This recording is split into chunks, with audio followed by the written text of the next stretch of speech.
Fuego! Fuego! The Los Angeles Rams are fuego. My Rams. Your Rams. Good win in Philadelphia against the Eagles, obviously. Man, what an effort. Final score 37-19. It was a complete effort. Our lone kind of fuck up was on special teams on a punt return. Mr. Reliable himself, Cooper Kupp, did have a fumble. It is what it is. It's going to happen, but we rebounded. Quicksand. We did not fall into quicksand. If you've ever seen the replacements with Keanu Reeves, you know what the fuck I'm talking about. Anyway, here are your offensive stats. Jared Goff looked amazing today. Looked like a real team captain. Looked like a real leader. And he played like one. 20 for 27, 267 yards, 3 touchdowns. In the first half, he damn near went 15 for 15. But he fell just short, 13 for 15. Hey, I ain't mad at it. Cam Akers, our first draft pick of this past year. I believe we took him with around the 54th pick. He did go down with an injury. A lot of people got injured today. Saquon Barkley, Christian McCaffrey, Nick Bosa, Solomon Thomas, amongst others. Cam Akers went down, rib injury. I believe it was, we were either in the red zone or just on the edge of the red zone. Fell awkwardly. Was either on the ball or on another player, but it was a rib injury, so he was out for the remainder of the game. But in his stead, in his absence, was Malcolm Brown, who gave a solid effort. 11 of 14 carries for about 47 rushing yards. But we really want to give a shine to Darrell Henderson. Darrell Henderson, who didn't see the field much last week against the Dallas Cowboys. He was recovering from an injury. No, so we won't hold that against him. Obviously not. But he came in this week and balled. 12 carries, 81 yards, 1 touchdown, his first career touchdown, and a big-time 28-yard reception to take the Rams into the red zone on the goal line. That set up his own score. Awesome effort. It would seem that our running back by committee game plan style, new offensive look, is working. I ain't mad at it. We also got to give another shout out to the former Hilltopper, now the king of the hill, Mr. Hat Trick himself, Tyler Higbee. If you listen to our me and Marco's The Closers podcast NFL preview, you heard us speak the praises of Tyler Higbee. He's set for a big year. 5 receptions, 54 yards, 3 touchdowns. That's the hat trick. He balled.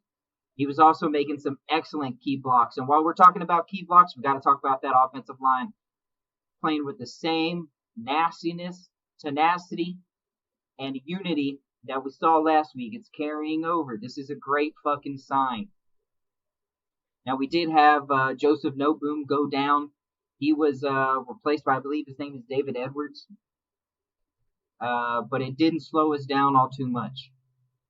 So it really shows that we have depth at that offensive line. A lot of the guys who are starting on the offensive line this year were injured last year, talking about Rob Havenstein and company. So those guys who started last year got the PT where they can come in off the pine and contribute. Excellent offensive effort.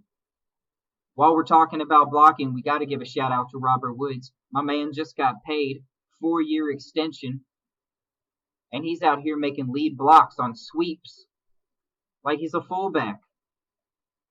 Shout out to you, Bobby Trees. You're a fucking gangster. While we're talking about the game, let's switch to the defense. Real good effort. Better than last week. One thing I saw that isn't troublesome, but it is something that we need to keep an eye on, is our run defense. Zeke last week, Zeke's going to be Zeke. It is what it is.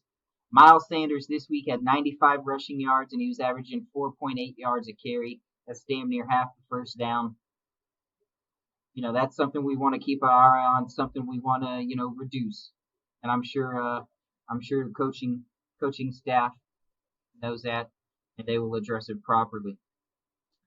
This week, I was a little surprised to see us not record a single sack, considering that the Washington Football Club had 8 sacks last week on the Philadelphia Eagles. We didn't get one this week, so we'd like to finish our pass rush, finish with a sack. It will come. We have too much talent on our defensive front. Michael Brockers, Aaron Donald, best player of the last 10 years. Leonard Floyd's coming along pretty good. Sebastian Joseph Day, rocking the 6'9". I see you, big man. Want to give a look and a props to Micah Kiser, inside linebacker. He didn't play at a lick last season. He was out for the season. He was injured. These last 2 weeks, he's absolutely balled, leading and tackling, sideline to sideline. It was hard to find a defensive play and not see Micah Kiser involved. That's what I like to see, especially considering that we lost Corey Littleton, who was a tackling machine, a beast last year. We lost him to the Las Vegas Raiders. Micah Kiser stepping up. Also on defense, we got to show love. 2 interceptions, 2 big time interceptions. Troy Hill had a real dope interception that kept us that turned the ball around in Eagles territory, so we were able to get a quick score off that. But especially want to shout out Darius Williams, who got the INT in the end zone, prevented a touchdown. Come on, that's beautiful stuff there. Rams secondary is looking good. I think we kind of have an unsung an unsung secondary. Josh Johnson, one of the better safeties in the league. Jordan Fuller's coming on as a rookie. I mean, I know I'm biased, but in my eyes, he's making a case for defensive rookie of the year. Now, it's going to be difficult when you got bad motherfuckers like Chase Young out there. Jordan Fuller's playing his ass off when we see him. Jalen Ramsey. Didn't hear much from Jalen Ramsey this week. That's a good thing. We don't want to hear our corner's name called unless it's an INT. But the rest of the secondary, Troy Hill, Darius Williams, stepping up, making big plays in big moments, and helping us get a win back for the Golden State. Best state in the Union, California. Better fucking believe it. On Saturday, which was Batman Day, so, shout out to the Dark Knight. There was also a UFC Fight Night card. Colby Covington, controversial as he is, we can't deny he's a bad motherfucker. That dude puts a pace and a volume on people that they cannot handle, that they cannot respond to. And Tyron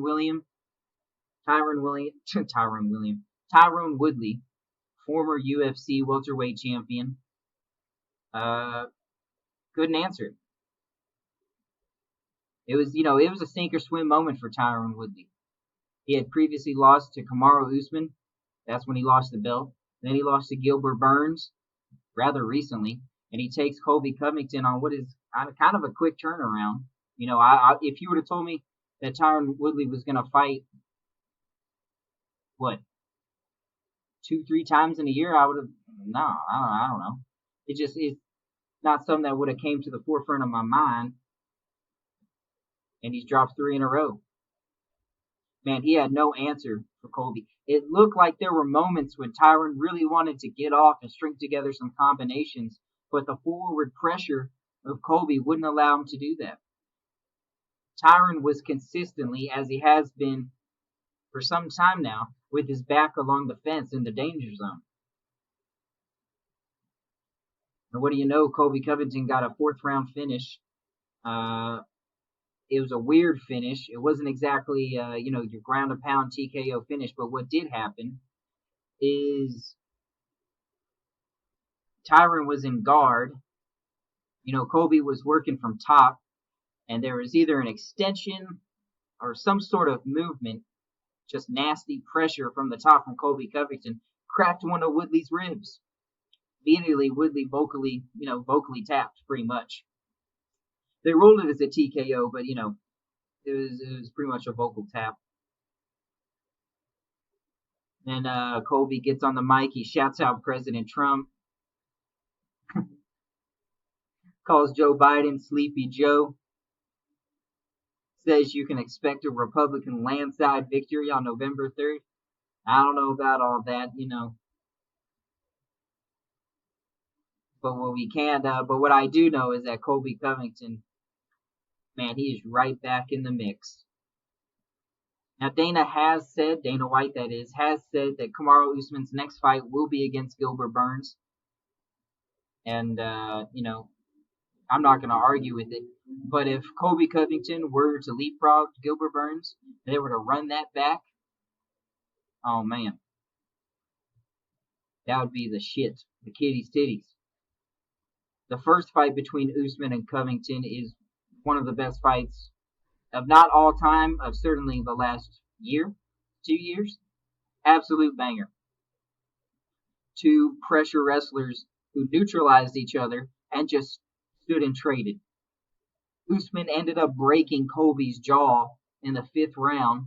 Or no, broke it in the 4th and then finished him in the 5th. I don't know if it will go the same way again, but I definitely want to see it. The biggest winner of UFC Fight Night, maybe of this weekend, is Hazmat Chamayev, a Swedish wrestler. Trains out of the same gym as Alexander Gustafsson. If you know UFC, then you know who Alexander is. Swedish by way of Russia. This dude is for real. Currently holds the record. 3 victories in 66 days. That is insane. And he faced a real step up in competition this Saturday when he fought Gerald, who is a black belt, jiu-jitsu black belt.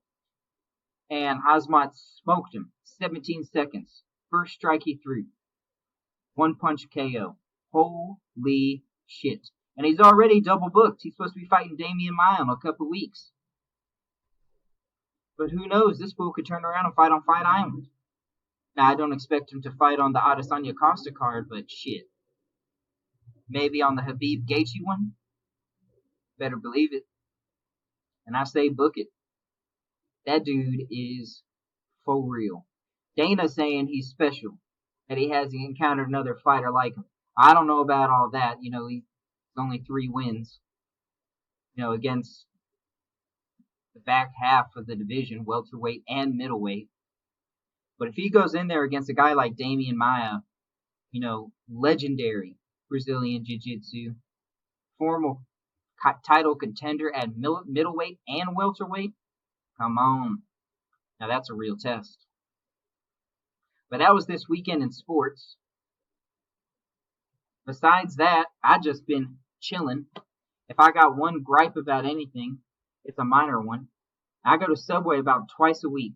Twice a week I go to Subway. But I always get the same thing. I'm not the kind of... I don't like change. I know I'm not a switch hitter. I stay consistent. I'm a traditionalist, so to speak. Especially when it comes to food. Especially when it comes to fast food. So this pisses me off so goddamn much.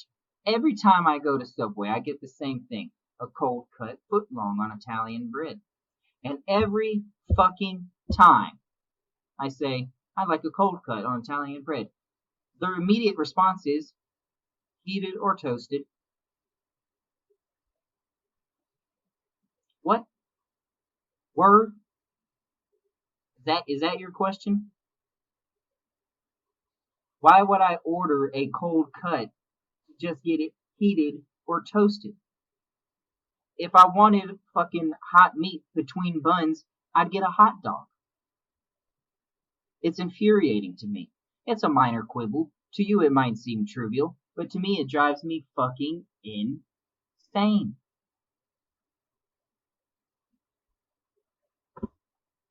And that's my tidbit of the week. I do want to plug real quick on Wednesday, this upcoming Wednesday, We'll have a new episode of the Closers Podcast coming out with an old friend of mine, Kevin Pierce. I wish I had a cooler nickname for him, but you don't meet a lot of guys named Kevin or Keith with cool nicknames. You don't meet a lot of cool Kevin or Keiths, but I assure you, this Kevin is the coolest. He's an old friend of mine. We used to live together at Western Kentucky University in the PFT, Pierce Ford Tower, I believe it was called, the 26th floor, corner pocket.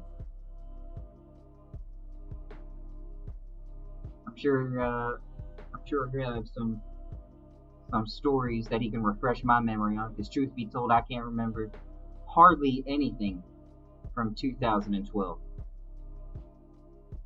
But it should be a good time, so look out for that. As always, you can follow us on YouTube, The Closers Podcast, Instagram, at The Closers Podcast. You could follow myself at Quintessential39. You could follow my cohort, Marco. Yeah, we'll just say yeah. Search Marco Alvarado. I don't really feel like looking it up, and it's hot. It's humid as fuck. Anyway, that is all I have for you guys this week. As always, stay smart, stay safe, and God bless. And I will see you guys next Monday.